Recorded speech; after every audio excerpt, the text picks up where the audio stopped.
साहित्य निधि में सुनिए चर्चित और सुप्रतिष्ठित रचनाकार मधु काकड़िया जी की कहानी फाइल। तो शुरू करते हैं कहानी। परी कथाओं सी मोहक तारों भरी वो रात इतनी संपूर्ण और जादू भरी थी कि उसके आकर्षण की डोर से बंधे हम सभी गोल गोल घेरा बनाकर बैठ गए। मंद मंथर बहती हवा, महकते बेला फूल और देवदारू के झुटपुटों से छनकर आती चांदनी, हम पर अलौकिकता का वो दौरा पड़ा कि हम सभी रोटी लंगोटी की बात भूल जीवन और अनुभूतियों की बातें करने लगे। एकाएक श्यामली दी ने मुझसे पूछा, जानते हो दुनिया का सबसे बड़ा सुख क्या है? मैं गोबर गणेश की तरह आसमान की ओर ताकने लगा, जैसे वहीं से उतरेगा कोई जवाब। वे मुस्कुराईं और बोलीं, दुनिया का सबसे बड़ा सुख है निस्वार्थ सात्विक सुख। हमारी टोली के सबसे छोटे सदस्य श्रीकांत के माथे पर सिलवटें गहराईं। ये किस चिड़िया का नाम? जिंदगी का सारा रहस्य जान लेने वाले आत्मविश्वास के साथ वे मुस्कुराईं। जिसने ये नहीं जाना, जानो उसका जीवन डस्टबिन पर मंडराते आत्मतृप्त कॉकरोच सा। श्रीकांत ताव खा गया। तो बताइए आपने ही कब भोगा इसे? कुछ उस रात का तिलिस्म, कुछ हमारा आग्रह। रफ्ता रफ्ता श्यामली दी पीछे घूम गईं। रसीले फानूस आम की तरह टप टप टपकती स्मृतियाँ। चांदनी सी एक उज्ज्वल रेखा उनके अधरों पर उभरी। सरसराते पत्तों की आवाज़ों के बीच गूंजने लगी उनकी आवाज़। मेरे जीवन के सबसे मचलते हुए दिन थे वे। पक्षी की पहली उड़ान की तरह ही रोमांचित। मैं उन दिनों सिनी आशा में थी। सिनी आशा? वो क्या? मैंने और श्रीकांत ने एक साथ पूछा। कोलकाता में रहते हुए और सिनी आशा का नाम नहीं जानते? स्ट्रीट चिल्ड्रन के लिए सबसे नामी स्वयंसेवी संस्था है ये सिनी आशा। उन्होंने दाएं हाथ की चूड़ियाँ ऊपर खिसकाईं और फिर प्रवाह में बहने लगीं। हाँ, तो मैं बता रही थी कि अनुभवों की पूंजी बटोरने के वे मेरे सबसे समृद्ध दिन थे। हर दिन कुछ ना कुछ अजूबा देखने को मिलता। पहले दिन ही मज़ा आ गया। जैसे सिनी आशा की दहलीज पार करने लगी कि देखा बाहरी दीवार पर किसी मस्खरे ने लिख मारा था, देखो देखो गधा मूत रहा है। मैं अवाक, इतनी साफ सफाक सफ़ेद दीवार पर कोयले से किसने लिख मारा? सुरक्षा गार्ड ने हंसते हुए बताया, ये तप्ती दी की खोपड़ी से निकला है। जिसको देखो जिप खोलता और गंगा जल बहा देता। रात को मारे बदबू के हमलों को सोने न सकता। कितनी ही बार लिखा पेशाब करना मना, पर कौन सुनता। सो तप्ती दी ने गुस्सा कर ऐसा लिख मारा। बहुत खूब। मैं ऊपर पहुंची तो देखा झुंड के झुंड में पसीने की गंध से बजबजाती उठंग साड़ी पहने करीब 40-50 महिलाएं एक बड़े से कमरे में उजबक की तरह बैठी हुई हैं। पता चला सियालदह प्लेटफॉर्म, झुग्गी झोपड़ियों और फुटपाथों पर रहने वाली ये वे महिलाएं हैं जिनके बच्चे सिनी आशा द्वारा किसी चैरिटेबल या अर्ध चैरिटेबल हॉस्टल में भेज दिए गए हैं। इन सब के बीच तृप्ति दीदी बड़े तृप्त भाव से उन्हें समझा रही थीं, दया करके आप लोग महीने में कम से कम एक बार अपने बच्चों से अवश्य मिलने जाएं। आपको ताकते ताकते आंखें बाहर निकल आती हैं बेचारों की। इधर माताएं मुड़ी कि उधर तृप्ति दी फिर चालू। अब इन्हें भी क्या दोष दूं? यहाँ हर चीज़ का टोटा।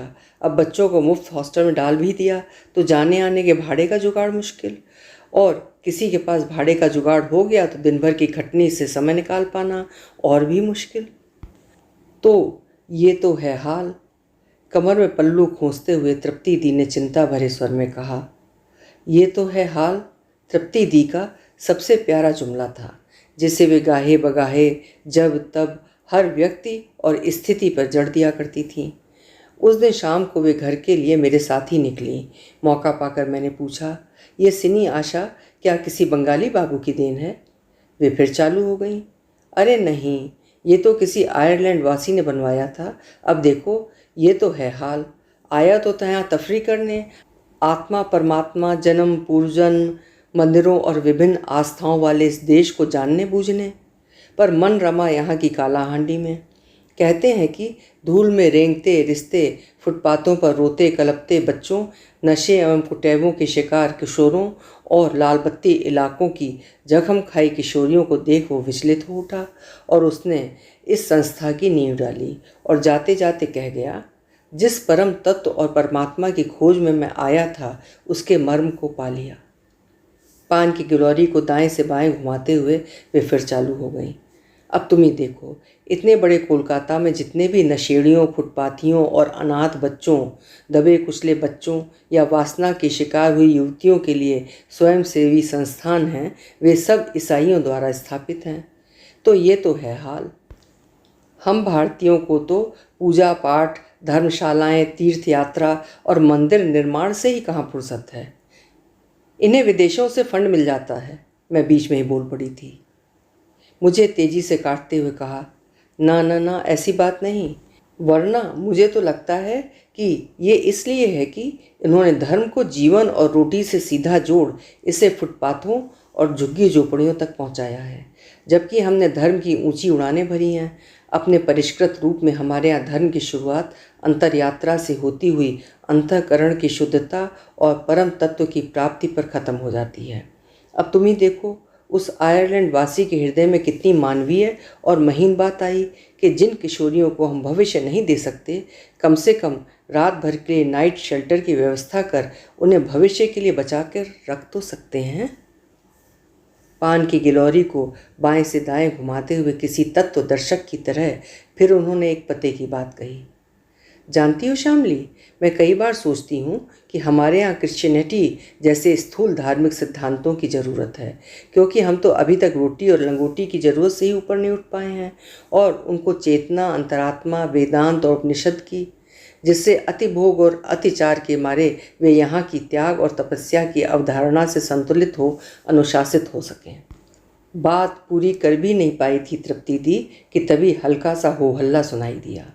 एक फील्ड वर्कर दौड़ती आई, तृप्ति दी, जुनिया और मंगला के माई बाप आए हैं। कमल में पल्लू खोसे जीवन से झल्लाई किसी बूढ़ी की तरह तृप्ति दी फिर बड़बड़ाई, जीना हराम कर रखा है इन लोगों ने। सीढ़ी की रेलिंग को पकड़े किसी बोरी की तरह लुढ़कते ठुमकते तृप्ति दी नीचे ऑफिस में। जिंदगी का बोझ लिए जुनिया के पिता ने हाथ जोड़े। थोड़ी देर बाद खोखले तने की तरह सूखी एक मृगिल्ली स्त्री भीतर आई और उस पुरुष के पार्श्व में सहमी सी सिमटी सी बैठ गई। हवा में कड़वे तेल और पसीने की मिली जुली गंध फैल गई। अपनी भेदिती तिरछी आंखों से तृप्ति दी ने दोनों का ऊपर से नीचे तक मुआयना किया। उनकी बदहवासी और घबराहट देख तृप्त हुई और फिर कड़कती आवाज़ में गरजी, बेटियां हैं या शैतान की औलाद, क्या खाकर पैदा किया था? दुर्गा दुर्गा, हमारे तो स्टाफ की जान ही चली जाती। आपने एक खून ही निये जान, दरकार नहीं बाबा, अर्थात आप अभी तुरंत ले जाइए इन्हें, हमें ज़रूरत नहीं इनकी। मांगो की दुस्साहस, अर्थात बाप रे कितना दुस्साहस। दोनों के चेहरों पर काली रात का अंधेरा पसर गया।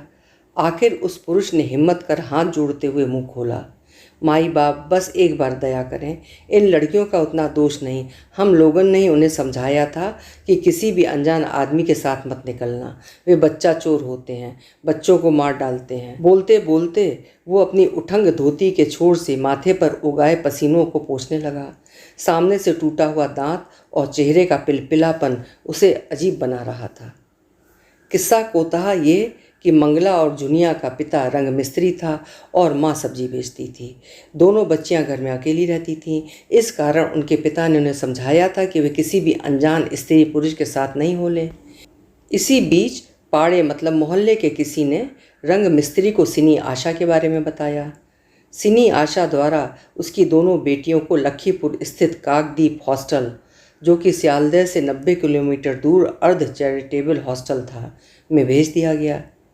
माँ बाप भी हॉस्टल साथ गए। माँ बाप को वापस लौटते देख दोनों फूट फूट कर रोने लगीं, तो रंग मिस्त्री ने दोनों बेटियों के हाथ में 10-10 का एक नोट थमा दिया और खुद सियालदह लौट आए। आज़ाद परिंदे की तरह दिन भर सड़क पर गश्त लगाने की दोनों की आदत और हॉस्टल के नियमों वाली सख्त जिंदगी, उस पर वार्डन की मारपीट, डांट फटकार और 24 घंटों की झिकझिक झिकझिक। दोनों बच्चियों को घर बुरी तरह पुकारता और उस पर हाथ में 20 रुपए की पूंजी का भोला विश्वास। एक शाम दोनों हिम्मत कर हॉस्टल से भाग खड़ी हुईं। जैसे तैसे वे स्टेशन तक पहुंची, पर स्टेशन पर भीड़ भाड़ और ट्रेनों की कतार देखकर रोने लगीं। बच्चियों को रोता देख किसी ने उन्हें थाने तक पहुंचा दिया। थाने वालों ने बच्चियों से पूछताछ की। उन्हें सिनी आशा की हॉटलाइन की जानकारी थी। पिछले 20 वर्षों में सिनी आशा ने अच्छा खासा नेटवर्क तैयार कर लिया था। ओसी ने नंबर घुमाया 1098 और झुनिया और मंगला के बारे में जानकारी दी। सिनी आशा वालों ने लड़कियों को थाने में ही रुकवा कर रखा और अपनी एक महिला स्टाफ को भेज दिया उन्हें लाने के लिए। महिला कार्यकर्ता दोनों लड़कियों को लेकर ट्रेन में बैठी। जैसे ही ट्रेन छूटी, दोनों लड़कियां भयभीत हो गला फाड़ने लगीं। हम इस मैडम को नहीं जानते, पता नहीं ये हमें कहाँ ले जाएंगी, ये हमें बदमाशों को बेच देंगी। ट्रेन यात्रियों ने भी अपना यात्री धर्म निभाते हुए बच्चा चोर का हल्ला मचाया और देखते देखते महिला की जूते चप्पलों और घूंसों से ठुकाई होने लगी। उत्तेजित और विचार शून्य भीड़ से महिला ने हाथ जोड़कर विनती की, मुझे थाने ले चलिए, सच्चाई का पता चल जाएगा। थाने वाने में कुछ नहीं होता, वहाँ तो कुर्सी पर चोर डकैतों की माएँ बैठी हैं, जो होना है यहीं हो जाए, फेंक दो साली को चलती ट्रेन से। पर उसी भीड़ में दो एक का विवेक भी उनके साथ था। उन्हें लगा महिला निर्दोष है। उन्होंने किसी प्रकार बीच बचाव करते हुए महिला को थाने तक जिंदा रखा। घटना का बखान करते करते तृप्ति दी फिर अपने मूल एजेंडे पर आ गईं और मुझसे कहने लगीं, श्यामली, तुम इन सब बच्चों की केस हिस्ट्री लिखो। कुछ की तो तैयार है, बस तुम्हें उन्हें फिर से टाइप करवा कर फाइल करनी है। पर कुछ एक की केस हिस्ट्री आधी पड़ती है, तुम्हें उनकी फाइल पूरी करनी है। पर इन बच्चों में सबसे टेढ़ी लकीर है पिंकी। बाप रे, साल भर हो गया है उसे यहाँ आए, पर उसकी फाइल अभी तक आगे नहीं बढ़ी। अरे पलक झपकते जितना आसान नहीं है उसकी फाइल तैयार करना। पिंकी? पिंकी कौन? वही घुंघरू वाली? तृप्ति हंस पड़ी, आंखों में मत झलका। हाँ हाँ, शेई घुंघरू वाली। अर्थात हाँ हाँ, वही घुंघरू वाली। ध्यान आया, जब पहली बार पिंकी के दीदार हुए थे तो उसके पाँवों में घुंघरू बंधे हुए थे। नृत्य और संगीत जैसे उसकी रगों में था। दिन में एक बार वो नृत्य अवश्य करती थी और तब पूरा सिनी आशा उसकी रुनझुन की मादक मादक झंकार से गूंज उठता था। यहाँ के फुटपाथी बच्चों के बीच किसी दूसरे सौर मंडल की नक्षत्रा सी अलग से झिलमिलाती थी वो। हर एक हृदय में यौवन और सौंदर्य के स्वप्न जगाती वो जिधर से भी गुजरती, दिलचस्प आंखें उठ जाती थीं उसकी ओर। वो मूक मौन पर चेहरा बोलता हुआ। थोड़ी देर बाद ही किसी भारी भरकम बोरी की तरह लुढ़कते ठुमकते तृप्ति दी फिर मेरे पास आईं और गुलाबी रंग की एक फ्लैट फाइल पकड़ाते हुए मुझसे बोली, लो पढ़ लो इसे। पिंकी के बारे में हम लोगों ने जो कुछ भी जाना है वाया दिस फाइल। वे फिर फुसफुसाईं, ये लड़की अपने कूल किनारे छूने तक नहीं देती, बहुत सावधानी से बात करना इससे। भाई, सभी अपने हगे मूते पर मिट्टी डालते हैं, पिंकी भी क्या करे। इसकी माँ सोनागाछी में रहती है। अरे माँ क्या, माँ के नाम पर कलंक है। खुद रंडी बनी और पिंकी को भी उसी नरक में घसीटा। पिंकी की फाइल में स्पष्ट लिखा है कि 11 वर्ष से 14 वर्ष की उम्र तक उसके साथ कई बार बलात्कार हुआ, और वो भी उसकी माँ के ग्राहकों द्वारा ही।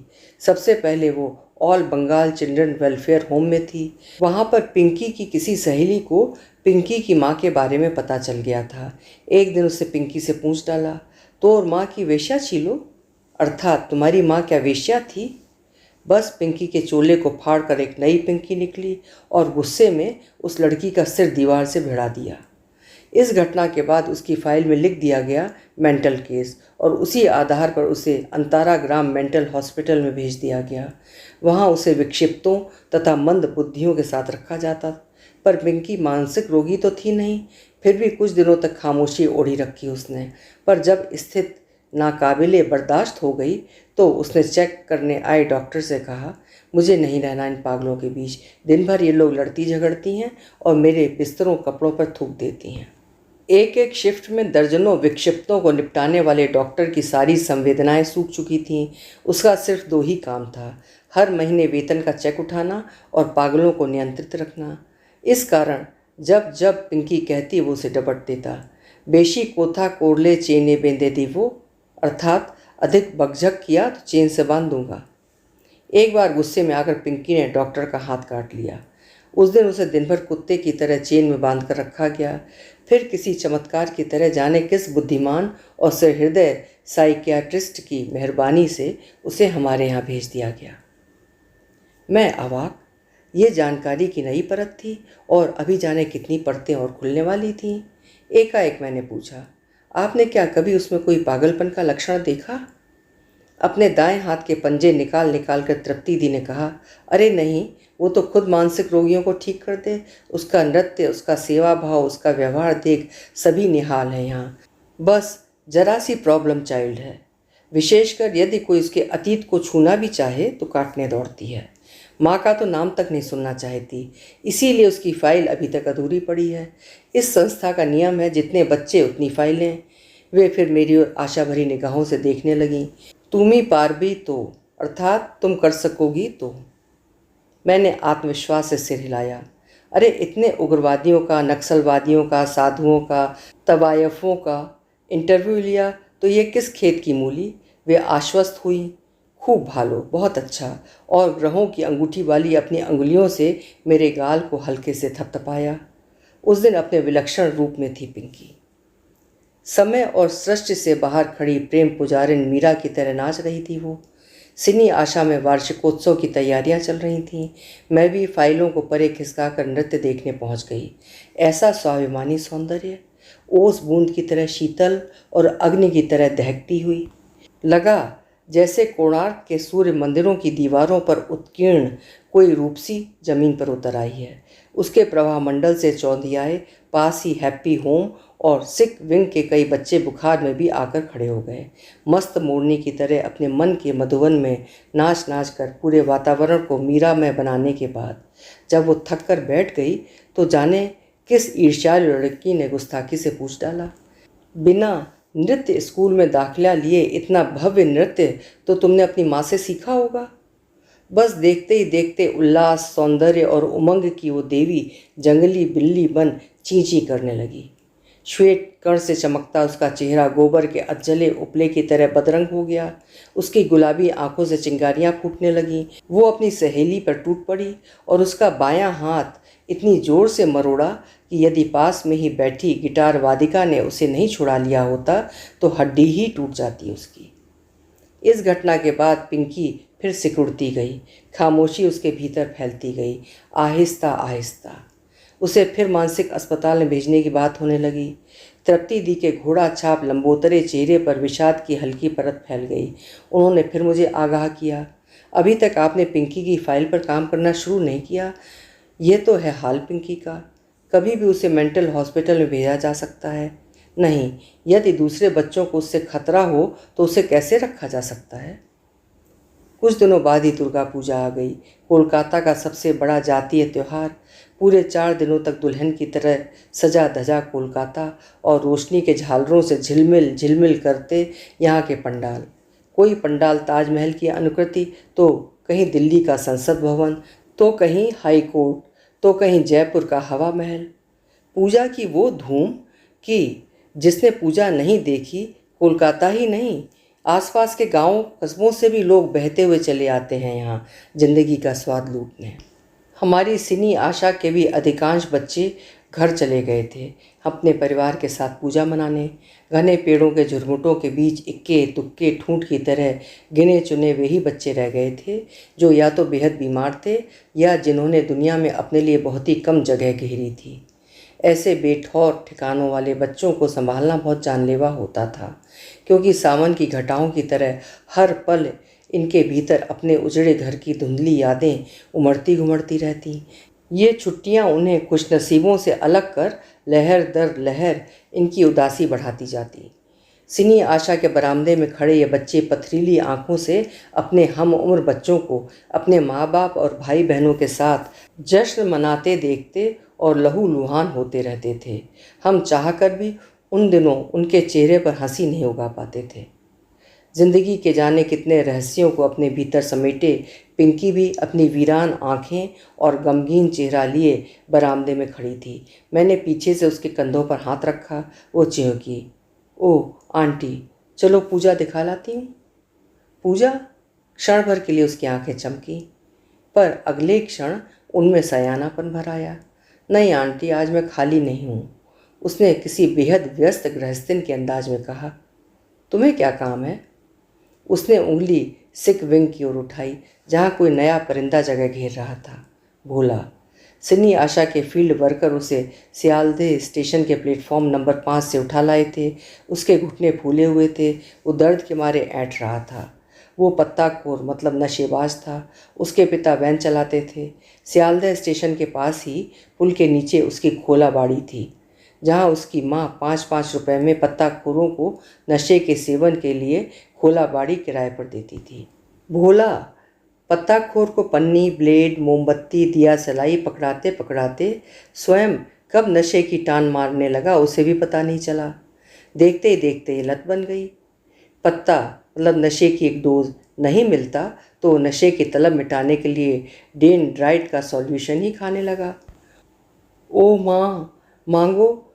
भोला दर्द से ऐंठ रहा था। पिंकी उसे प्यार से डांट पिला रही थी। और टान पत्ता, कर टापेरीगिरी अर्थात और कर नशा और टपोरागिरी। पिंकी ने हाथ के सहारे से उसे उठाया और उसे पेन किलर दी और फिर उसे सुलाते हुए डांट पिलाई। चोक मूंदे सुए थाक अर्थात आंख बंद कर पड़ा रहे। तो तुम कब चलोगी? जब तक इसका दर्द कम नहीं हो जाता। ची ची कर दरवाज़ा बंद हुआ और मैं झल्लाती हुई बाहर। तीसरे दिन भोला को आराम मिल गया था और पेन किलर के प्रभाव से वो जमकर सो रहा था। उसके सिरहाने बैठी थी पिंकी, उदास और अवसन्न, आंखों से टपकते टप टप आंसू, जैसे महाकाल के कपोल पर लुढ़कती कुछ बूंदें। मुझे देखते हुए फपक पड़ी। आप मुझे पूजा दिखाने के लिए ले चलने वाली थी ना? मुझे पूजा नहीं देखनी, मुझे अपनी ठाकुर माँ से मिलना है। वो बहुत बूढ़ी हैं, मुझसे मिलने नहीं आ सकती। आप मुझे मेरी ठाकुर माँ के पास ले चलिए, मुझे मिलना है उनसे। उन्हें देखे 14 महीने हो गए, जाने किस हाल में होंगी। पिंकी के दिल में अपनी ठाकुर माँ की यादों का एक तारा बज रहा था, पर मैं उसे कैसे समझाती कि तृप्ति दी ने मुझे पिंकी को ठाकुर माँ के पास भी ले जाने को मना किया है। उसकी ठाकुर माँ के घर के पास ही उसकी माँ का भी घर है। उसकी माँ को भनक पड़ते ही वो पिंकी को लेने वहाँ आ सकती थी। तृप्ति दी की चेतावनी मेरे कानों में गूंज रही थी। आप नहीं जानती उसकी माँ को, किसी भी प्रकार बहला फुसला कर वो वापस पिंकी को उसी गंदगी में ढकेल सकती है। आप नहीं जानती उसकी माँ को, यदि सप्ताह भर भी पिंकी रह जाए अपनी माँ के साथ तो उसी की भाषा बोलने लगेगी। यहाँ आई थी पिंकी तो बड़ी गंदी जुबान और आदतें थीं उसकी, बिना भोसड़ी के और मादर के बात ही नहीं करती थी। और कमीज के गले तो इतने गहरे पहनती थी कि आधा माल बाहर से ही दिखे। हमने उसे सरस्वती वंदना सिखाई, अच्छे भावों के नृत्य सिखाए। पिंकी लगातार झंझोड़ रही थी मुझे। आंटी, मुझे ले चलिए अपनी ठाकुर माँ के यहाँ। एकाएक मुझे एक उपाय सूझा। मैंने सोचा कुछ ऐसा किया जाए कि पिंकी भी खुश हो जाए और मुझे भी इस खूबसूरत शाम की कुछ मलाई हाथ लगे। मैंने पिंकी से कहा, पिंकी, नहीं, मामा थे के काना मामा भालो, अर्थात बिना मामा से काना मामा अच्छा। मैं ऐसा करती हूँ कि टैक्सी में तुम्हारी ठाकुर माँ को ही लेकर यहाँ आ जाती हूँ, क्योंकि मुझे तुम्हें वहाँ ले जाने की इजाज़त नहीं है। तुमसे मिलवाकर मैं तुम्हारी ठाकुर माँ को वापस वहाँ छोड़ आऊँगी, पर इसके बदले तुम्हें भी मेरा एक काम करना होगा। हाँ हाँ, क्यों नहीं, बोलिए मुझे क्या करना होगा। पिंकी मचल उठी थी। मैंने कहा, पिंकी, मैं जो कुछ भी तुमसे पूछूं तुम्हें उसका जवाब देना होगा। देखो, मुझे तुम्हारी फ़ाइल तैयार करनी है, तुम्हारी पूरी केस हिस्ट्री। मैं बात पूरी कर भी नहीं पाई थी कि उसकी आवाज़ अकस्मात रामपुरी चाकू की तरह धारदार हो गई। क्या फाइल? और देखते देखते लोकगीत सी लुभावनी पिंकी शोक गीत में बदल गई। मैंने हिम्मत कर कहा, तुम्हारी भलाई के लिए ही तो तैयार की जा रही है ये फाइल। वो धम्म से बैठ गई, जैसे कोई बुलंद इमारत। जाहिर था जिंदगी से लड़ते लड़ते जैसे वो थक गई थी। उसे बात समझ में आती है, पर इन फाइलों ने क्या बिगाड़ा है तुम्हारा? मेरी बात सुन रेत पर पड़ी सोन मछली सी वो तड़पी। सुरमा सजी उसकी आंखें मिचमिचाईं। एक दीर्घ निश्वास छोड़ते हुए उसने कहा, अब कैसे समझाऊं आपको कि जितना नुकसान मेरी माँ ने मेरा नहीं किया, उससे ज़्यादा फाइलों के इन खुले जबड़ों ने किया है। निगल ली है इसने मेरी सारी खुशियाँ। आप इज्जत की डाल पर झूलते लोग क्या कभी सोच भी सकते हैं? ये सत्य है कि 11 से 14 वर्ष तक मेरा कई बार बलात्कार हुआ। जब तक इन फाइलों में दर्ज रहेगा, समझ लीजिए ये मेरे माथे पर दर्ज रहेगा। जो मेरे साथ हुआ उसके लिए मैं दोषी नहीं। ये सोच मैं अपने अतीत को भूल जिंदगी में रुचि लेने लगी थी। एक लड़के से प्रेम भी करने लगी थी। वो सचमुच मेरी ज़िंदगी का उजाला था। उसे देख मैंने पहली बार महसूसा कि आदमी जीना तभी सीखता है जब किसी से प्यार करता है। वो भी मुझे बेइंतहा चाहने लगा था। मैंने उसे बताया कि मेरी माँ सोनागाछी में रहती अवश्य है, पर वो बुरा काम नहीं करती। वो आसपास के घरों में खाना पकाती है। मेरी ठाकुर माँ मतलब दादी बहुत बूढ़ी हैं, इस कारण माँ मुझे सिनी आशा में रखे हुए है। वो मुझे प्यार भी करता रहा, पर भीतर ही भीतर मेरे बारे में खोज खबर भी करता रहा। एक दिन मेरी अनुपस्थित में उसने ऑफिस के क्लर्क को घूस वूस देकर पटा लिया और मेरी फाइल पढ़ डाली। उसके बाद से उसने मुझसे मिलना छोड़ दिया। कई दिन की छटपटाहट के बाद एक बार मैं उसके घर पहुंची तो उसने मुझे बाहर से ही चलता किया।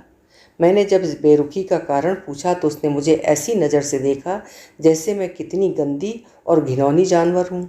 उसके शब्द शब्द मेरी आत्मा को दाग गया। उसने मुझसे कहा, मैंने तुम पर कितना विश्वास किया, पर तुम रंडी की बेटी रंडी ही निकली। उसके बाद वो मुझे फिर कभी नहीं मिला। मेरे जीवन में काली रात का अंधेरा भर उस सदा के लिए चला गया।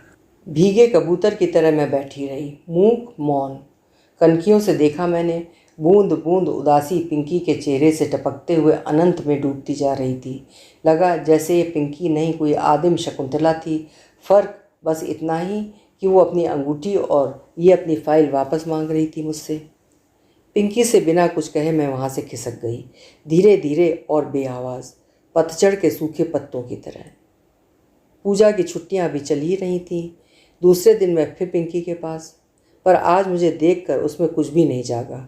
उसके भीतर की बुलबुल मर गई थी। वो वैसे ही बैठी रही, खामोश अडोल। मैंने फिर उसके कंधे पर हाथ रखा और उसको उत्तेजित करने के लिए कहा, मैंने तो तुम्हें बहुत होशियार समझा था, पर तुम तो मूर्ख निकली, महामूर्ख। वो सचमुच भड़क उठी, जैसे वामपंथी कांग्रेस की आर्थिक नीतियों से भड़क उठते हैं। क्या क्या मतलब? ये देखो तुम्हारी फाइल, बताओ कहाँ लिखा है इसमें तुम्हारे या तुम्हारी माँ के बारे में।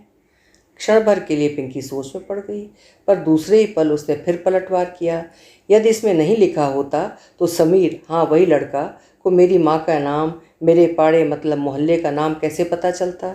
उसे ये भी पता कैसे चलता कि 11 वर्ष से 14 वर्ष के बीच? बताओ कहाँ लिखा है? मैंने फिर उसे कुरेदा। पिंकी ने फाइल उल्टाई और एक जगह उंगली दिखाई, बैकग्राउंड हिस्ट्री। देखिए आंटी, यहीं कहीं लिखा होगा। उतनी अंग्रेजी मुझे नहीं आती। कहाँ? और देखते देखते मेरे फाउंटेन पेन की स्याही ने उसकी पूरी बैकग्राउंड हिस्ट्री को काली स्याही में बदल दिया। पिंकी भौचक्की, ये क्या किया आंटी? कुछ नहीं, जिंदगी की जंग ऐसे ही लड़ी जाती है। यह भी एक दुर्घटना थी, ठीक वैसे ही जैसे तुम्हारे साथ हुई थी। अब तुम ही बताओ, दुर्घटनाओं के लिए कोई भी दोषी हो सकता है क्या? पर तृप्ति दी को आप क्या जवाब देंगी? पिंकी मेरी चिंता में फूंक फाँक करने लगी थी। मन ही मन मैं अपनी पीठ थपथपा रही थी। भले ही तृप्ति दी के समक्ष मैं लाजवाब हो जाऊं, पर इतिहास ने मेरे सिरहाने खड़ा होकर कभी यदि पूछा कि तुमने क्या किया, तो मैं उसे कुछ जवाब दे पाऊंगी। पर प्रत्यक्षतः यही कहा, जवाब क्या देना है? फाइलों का यह देश, यहाँ फाइलें सिर्फ तैयार की जाती हैं, पढ़ी कहाँ जाती हैं। पहले भी 3 बच्चों की फाइल निपटा चुकी हूँ, उन्होंने पलट कर भी नहीं देखा। मैंने कह दिया पूरी हो गई है और फाइल को रैक में लगा दिया। तुम्हारे साथ भी वैसा ही होगा। बतलाते बतलाते शामली दी का चेहरा भोर की किरणों सा जगमगा उठा था। भाव विभोर हो वे बोली। वो एक अतीन्द्रिय अनुभव था। लगा जैसे मैंने धरती के घिनौने धब्बे को साफ कर दिया है। और पिंकी, वो तो जैसे सेमल के फूल की तरह हल्की हो आसमान में उड़ रही थी। हम सब उठ गए थे, पर शामली दी के मन का पर्दा अब भी उन्हीं चित्रों से भरा हुआ था।